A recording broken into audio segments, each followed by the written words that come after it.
तो दोस्तों आज की हमारी मूवी का नाम है एस्केप रूम। मूवी की शुरुआत में हमें एक ऐसी गेम को दिखाया जाता है जिसमें जिंदा लोगों को भेजा जाता था जिन पर कई अमीर लोग अपने पैसे लगाते थे। इस गेम में लोगों की सचमुच मौत हो जाती थी और आम लोगों को इस गेम में बुलाने के लिए एक खास किस्म का इनविटेशन भेजा जाता था। उनको इस गेम में खेलने के लिए बुलाया जाता था। लास्ट गेम में जोई और बैन बच जाते हैं और बाकी सब मर चुके थे। जोई इस गेम के लोगों के जरिए उन लोगों को ढूंढ रही थी जिन लोगों ने ये गेम को बनाया था ताकि वो उनको सजा दिला सके। इस काम में बैन उसका साथ देने के लिए मान जाता है और यहीं से मूवी की शुरुआत होती है। फिर हमें जोई एक कमरे में बैठी दिखाई देती है जहाँ पर वो अपने डॉक्टर से बात कर रही थी। वो डॉक्टर जोई से उसकी जिंदगी के बारे में पूछती है जो उसके साथ हुआ था। जोई कहती है कि जब वो आंखें बंद करती है तो उसे वो लोग मरते हुए दिखाई देते हैं। उनकी चीखें सुनाई देती हैं जो उसके साथ उस गेम में थे। डॉक्टर कहती है कि तुम्हें और क्या याद है? जोई कहती है कि मुझे याद है कितने खतरनाक माहौल में अमेंडा ने मेरा हाथ थामा था और मुझे कहा था कि सब ठीक हो जाएगा और मैंने उसे बताया था कि मुझे प्लेन से डर लगता है क्योंकि मेरी मॉम की एक प्लेन क्रैश में मौत हो गई थी।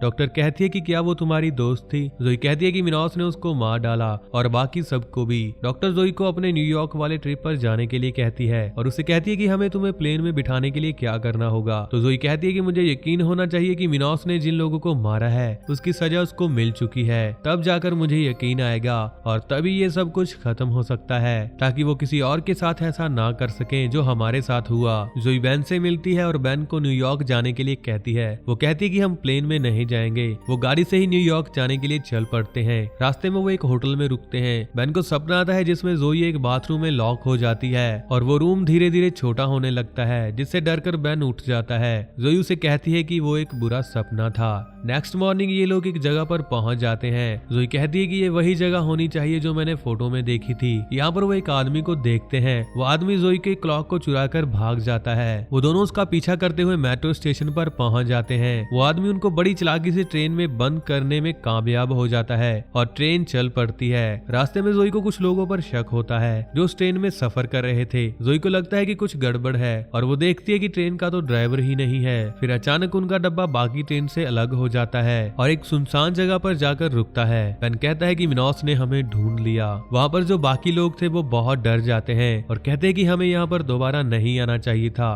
क्योंकि वो लोग भी पहले इस गेम को खेल चुके थे और वो फिर से इस गेम को खेलना नहीं चाहते थे। वो सब वहाँ से निकलने की बहुत कोशिश करते हैं लेकिन सभी दरवाजे बंद थे। उनके निकलने का कोई भी रास्ता नहीं था। तभी वहाँ पर एक अनाउंसमेंट होती है जिसके कुछ समय बाद डब्बे में करंट छोड़ दिया जाता है और अब बाहर जाने का कोई भी रास्ता नहीं था और उनको गेम खेलने के लिए मजबूर किया जाता है। उनको एक पजल सॉल्व करने के लिए कहा जाता है जिसमें उनको एक नकली एड जिसमें कुछ लेटर्स को ढूंढना था और उनको उस लेटर का टोकन चाहिए था और उनको वो टोकन्स को इकट्ठा करना था। जैसे जैसे वो लोग टोकन इकट्ठा कर रहे थे वैसे ही डब्बे में करंट बढ़ने लग जाता है। जब एक व्यक्ति को लास्ट का लेटर मिलता है इससे पहले कि वो किसी और को उस बारे में बताता, उसी समय डब्बे में ज्यादा करंट आ जाने की वजह से एक शॉर्ट सर्किट हो जाता है और उस व्यक्ति का हाथ एक लोहे के पोल को लग जाता है और उसकी वहीं पर मौत हो जाती है। और उसी को लास्ट लेटर पता था।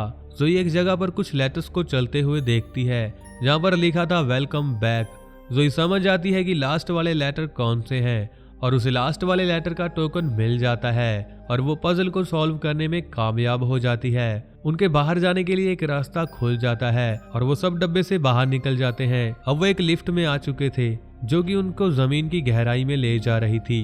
देन वो लिफ्ट एक जगह पर जाकर रुकती है जहाँ पर वो एक दूसरे को अपना नाम बताते हैं और अपने साथी की मौत का अफसोस भी करते हैं। तभी उस लिफ्ट का दरवाजा खुलता है और वो एक और एस्केप रूम में पहुंच जाते हैं जो कि एक बैंक की तरह तैयार किया गया था। यहाँ पर जाते ही ब्रियाना एक टाइल पर पैर रख देती है जिस कारण वहां पर लेजर ऑन हो जाती है क्योंकि उसने एक गलत टाइल पर पैर रख दिया था। अब उनको टाइल्स को पार कर सामने के दरवाजे से बाहर जाना था। वो टाइल्स एक पजल की तरह थी। उनको इस पजल को सुलझाकर यहाँ से बाहर जाना था जिसको सॉल्व करने के लिए उनको सिर्फ 10 मिनट का टाइम मिलता है। लेकिन अगर उन्होंने किसी भी गलत टाइल पर पैर रख दिया तो वहीं पर उनकी मौत हो सकती थी। इसीलिए वो वहाँ पर कुछ ढूंढने लग जाते हैं और वहीं पर नेट को एक लॉलीपॉप में चाबी मिलती है।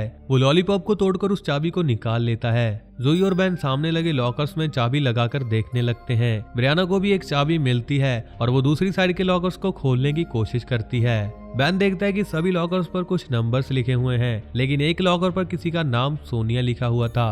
वो उस नाम वाले लॉकर को खोलता है तो वहां से कुछ तेज धार डायमंड्स बाहर निकलते हैं। उन डायमंड्स से जोया की उंगली कट जाती है और खून निकलने लग जाता है। उसी टाइम ब्रियाना को भी वहां पर नाम वाला लॉकर मिल जाता है, जबकि बाकी लॉकर्स पर नंबर थे। जब वो लॉकर खोलती है तो उसको नोटो जैसी व्हाइट पेपर की गट्टी मिलती है। देन तभी वहां पर लगे एटीएम की लाइट्स ऑन हो जाती हैं और उनको उस एटीएम में पिन डालना था। जोई का दोस्त बेन समझ जाता है कि हमें आगे क्या करना है और वो जोई का खून उन खाली नोटों पर लगाने को कहता है। जब रिचल उनको नोट देने के लिए काउंटर पार करने लगती है तो फिर से लेजर ऑन हो जाती है। रिचल लेजर से डरकर पीछे गिर जाती है, जिस कारण लेजर फिर से बंद हो जाती है। मतलब कि अब ये लोग काउंटर भी पार नहीं कर सकते थे। वहां पर कुछ नोट लेजर के संपर्क में आने से जल चुके थे। नेट बाकी बचे नोटों को उठाकर बेन को देता है। जोई का खून लगाकर उनको 4 डिजिट का पिन मिल जाता है और वो पिन एटीएम में डालते ही वहां पर लगी घड़ियां अलग अलग टाइम पर रुक जाती हैं। वो उनके लिए एक इशारा था सही टाइल्स पर जाने के लिए और वो समझ आते हैं कि घंटे वाली सुई उनको ये बता रही है कि उनको किस तरफ जाना है और मिनट वाली सुई ये बता रही है उनको कितने कदम चलना है। नेट उस चीज को फॉलो करते हुए 12 कदम आगे चलता है और अपने पीछे वो लॉलीपॉप रखता जाता है ताकि बाकी लोगों को भी रास्ता पता चल सके। लेकिन वो घड़ी की मदद से सिर्फ आधा रास्ता ही पार कर पाता है और अगली टाइल एक बटन की तरह दब जाती है, जिसके दबने पर वहां पर एक लॉकर खुल जाता है और जिस टाइल पर नेट खड़ा था उस टाइल पर एक पहेली लिखी आती है। वो लोग उस लॉकर को खोलने के लिए वहां पर उसका कोड ढूंढने लग जाते हैं, लेकिन उनके पास समय बहुत कम था। इसीलिए नेट भगवान के भरोसे उन टाइल्स को पार करने लग जाता है, लेकिन वहां पर सभी लोग उसे रोकने लगते हैं पर वो किसी की बात नहीं मानता और टाइल्स को पार करने लग जाता है। वो कुछ टाइल तो सही पार कर लेता है, लेकिन आगे जाकर वो एक गलत टाइल पर पैर रख देता है, जिस कारण फिर से लेजर ऑन हो जाती है और उस लेजर से डर के कारण नेट नीचे गिर जाता है और उसका सिर टेबल से लगने के कारण वो वहीं पर बेहोश हो जाता है। ब्रियाना और रिचल उसे किसी तरह ऊपर खींच लेती हैं, जिस कारण वो लेजर फिर से बंद हो जाती है। ब्रियाना उस पहेली का मतलब समझ जाती है। वो उस लॉकर को घुमा घुमा कर खोल लेती है, जिसमें से उनको बाकी बचे रास्ते का नक्शा मिल जाता है। जोई उस नक्शे को दीवार पर लगाकर फर्श के पैटर्न से मिलाती है और उसको उस टाइल्स को पार करने का रास्ता मिल जाता है। लेकिन जोई वहां पर रहकर बाकी सभी लोगों को रास्ता बताती है। वो लोग जल्दी से रास्ता पार कर लेते हैं। न लास्ट में जोई भी जल्दी जल्दी रास्ता पार कर लेती है, क्योंकि दरवाजा बंद हो रहा था और सभी लेजर अपने आप ऑन हो रही थी। ये सब उस दरवाजे को पार कर लेते हैं और ऐसे ही वो एक और एस्केप रूम को पार कर लेते हैं। नेट को भी होश आ गया था और वो अगले रूम में पहुंच जाते हैं, जिसको कि एक समुद्र के किनारे की तरह बनाया हुआ था। ब्रियाना को वहां पर एक कैमरा मिलता है, जिसको उठाकर वो वहां पर एक फोटो क्लिक करती है और उस फोटो में एक किश्ती दिखाई देती है जो असल में वहां पर नहीं थी। वो लोग उस किश्ती को ढूंढने लग जाते हैं। काफी ढूंढने के बाद उनको एक मेटल डिटेक्टर मिलता है, जिससे वो लोग वहां किश्ती ढूंढने लग जाते हैं और वहां पर जोए को 2 स्टैचू मिलते हैं, जिसमें से एक स्टैचू की आंखों पर सीपियां लगी हुई थी। वो स्टैचू बहुत अजीब दिख रहे थे। तभी मेटल डिटेक्टर एक जगह पर आवाज करने लग जाता है। ये लोग उस जगह की खुदाई करने लगते हैं और उनको वहां पर समुद्री जहाज का हुक मिल जाता है, लेकिन वो हुक एक रस्सी से बंधी हुई थी और उसको बहुत खींचने के बाद वो रस्सी टूट जाती है, जिससे वो रस्सी जमीन के अंदर चली जाती है और देखते ही देखते ये जमीन दलदल में बदल जाती है। रिचल उस दलदल के रेत में अंदर जाने लगती है। नेट उसे बचाने के लिए एक रस्सी के सहारे रेत में कूद जाता है। वो रिचल को तो बचा लेता है, लेकिन वो खुद उसमें फंस जाता है और उसकी मौत हो जाती है। अब वहां पर सारी रेत दलदल बनती जा रही थी और वो सभी भागकर एक रूम की ओर आते हैं, जहां पर उनको दरवाजे पर एक हुक का निशान मिलता है और वो समझ आते हैं कि उनको हुक यहाँ पर लगानी है, जिसके लगाने से उस रूम का दरवाजा खुल जाता है। अंदर जाने के बाद उनको पता चलता है कि बाहर जाने का रास्ता फ्रिज में है और उस फ्रिज को खोलने के लिए वो कुछ ढूंढने लगते हैं। जोई को वहां पर एक बटन भी लगा हुआ मिलता है। जब जोई उसे दबाती है तो बाहर लाइट हाउस की लाइट चलने लग जाती है। वो समझ जाती है कि हमें अगला क्लू वहां से ही मिलेगा और वो लाइट हाउस पर सीढ़ियों के जरिए ऊपर चढ़ जाती है। वहां पर लगे दूरबीन से उसे एक मैसेज दिखता है जो कि आई कैन सी यू था। वहां पर SEE की जगह पर SEA लिखा हुआ था। जोई वो मैसेज बाकी लोगों को बताती है। बैन उस मैसेज का मतलब समझ जाता है और वो स्टैचू की आंख से फ्रिज की चाबी निकाल लेता है और वो फ्रिज को खोल लेता है। लेकिन जोई को एक और दरवाजा मिल गया था और वो बाकी लोगों को कहती कहती है कि मुझे एक और दरवाजा मिल गया है जिससे कि हम लोग इस गेम से ही बाहर निकल सकते हैं। यहाँ पर बेन और रिचल तो मान जाते हैं लेकिन ब्रियाना नहीं मानती और रिचल तो जोए के पास पहुंच जाती है और बेन के ऊपर जाने से पहले ही लाइट हाउस की सीढ़ियां अंदर जाने लगती हैं, जिस कारण बेन उस रेत के दलदल में गिर जाता है और उस दलदल में फंस जाता है और उसकी भी वहीं पर मौत हो जाती है। जोई को ये देखकर बहुत दुख होता है। जोई और रिचल वहाँ से निकल जाती हैं और वो एक सीढ़ी के जरिए बाहर निकल आती हैं और आसपास गाड़ियों को देखकर वो बहुत खुश हो जाती हैं कि हम लोग बच गए, लेकिन ऐसा कुछ भी नहीं होता। तभी वहाँ पर ब्रियाना आ जाती है और वो कहती है कि हम अभी भी इस गेम में हैं। वो कहती है कि यहाँ पर हर 1 मिनट के बाद तेजाब की बारिश होती है, जिससे बचने के लिए हमें वहाँ पर सामने बने स्टोर में जाना होगा, लेकिन वहाँ पर ताला लगा हुआ है। देन उनको एक चाबी मिलती है और वो वहाँ पर लगे हुए ताला खोल लेती हैं, लेकिन अंदर एक और ताला लगा हुआ था। तभी वहाँ पर 1 मिनट पूरा हो जाने की वजह से तेजाब की बारिश होने लगती है और वहीं पर उनके ऊपर दुकान के आगे लगे हुए कवर आ जाते हैं, जिससे कि वो तेजाब की बारिश से बच जाती हैं। बारिश बंद होते ही फिर से 1 मिनट का टाइमर लग जाता है और फिर वहीं एक टेलीफोन बूथ में टेलीफोन की घंटी बजने लगती है, जिस पर कि एक ताला लगा हुआ था। जोई कहती है कि अगर हम तेजाब को इकट्ठा कर लें तो इस ताले को खोल सकते हैं और वो वहाँ पर तेजाब को इकट्ठा करने के लिए कुछ ढूंढने लग जाती हैं और तभी उनको एक बोतल मिल जाती है जो कि बारिश से नहीं जली थी और वो उस बोतल को एक जगह पर रख देती हैं और जब बारिश होती है तो उस बोतल में एसिड इकट्ठा हो जाता है। देन ये उस एसिड से उस टेलीफोन बूथ के ताले को जला देती हैं। जोई अंदर जाकर टेलीफोन को उठाती है लेकिन आगे से कोई जवाब नहीं आता, लेकिन वो वहाँ पर लगे एक पोस्टर को देखती है। उस पोस्टर को देखकर वो एक गाड़ी की तरफ जाती है। वो समझ जाती है कि गाड़ी के जरिए ही हमें इस रूम से बाहर निकल सकते हैं, लेकिन गाड़ी लॉक थी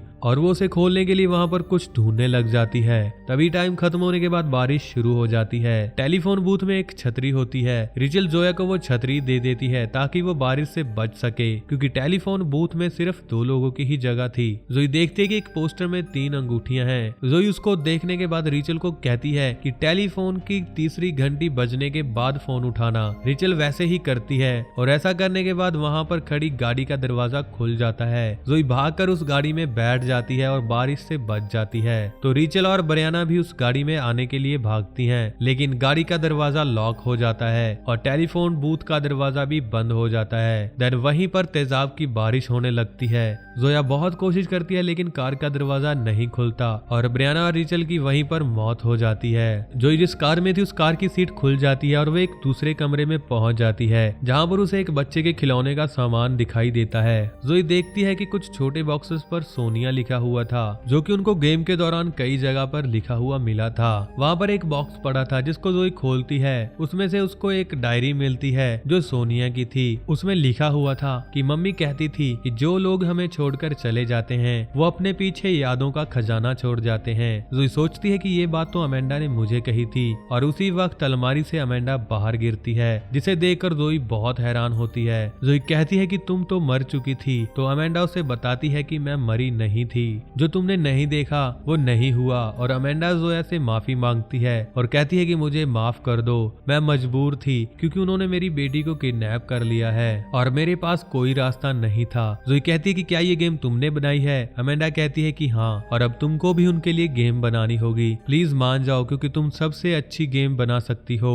जोई कहती है कि मैं उनके लिए कोई गेम नहीं बनाऊंगी। और तभी वहाँ पर खिलौने वाली ट्रेन चल पड़ती है और उस पर एक कार्ड रखा हुआ था जिसके ऊपर जोई का नाम लिखा हुआ था। जोई उस कार्ड को फाड़ देती है और उनकी बात मानने के लिए इनकार कर देती है। वो कहती है कि मैंने सब कुछ खो दिया है, लेकिन अमेंडा कहती है कि तुमने कुछ नहीं खोया। और तभी वहाँ पर बेन दिखाई देता है जो कि एक शीशे वाले कमरे में बंद था। जोई को मनाने के लिए मिनोस उसमें पानी छोड़ देता है ताकि मजबूरन जोए को हाँ करनी पड़े, लेकिन जोए वहाँ से शीशे को तोड़ने की कोशिश करने लग जाती है। तभी उसे वहाँ पर एक गैस लाइन दिखाई देती है और जोए उस गैस वाले पाइप को आग लगा देती है और थोड़े समय बाद उस आग के कारण शीशा टूट जाता है और बेन बच जाता है। उसके बाद अमेंडा वहाँ पर देखती है कि पानी एक जगह से बाहर जा रहा है और वो पानी के रास्ते वहाँ से बाहर निकल जाते हैं। उसके बाद हमें जोए को एक पुलिस स्टेशन में दिखाया जाता है, जहाँ पर वो एक न्यूज देख रही थी जिसमें कि मिनोस के ठिकानों पर छापेमारी होते हुए दिखाया जा रहा था और कई लोगों की गिरफ्तारी भी होती है।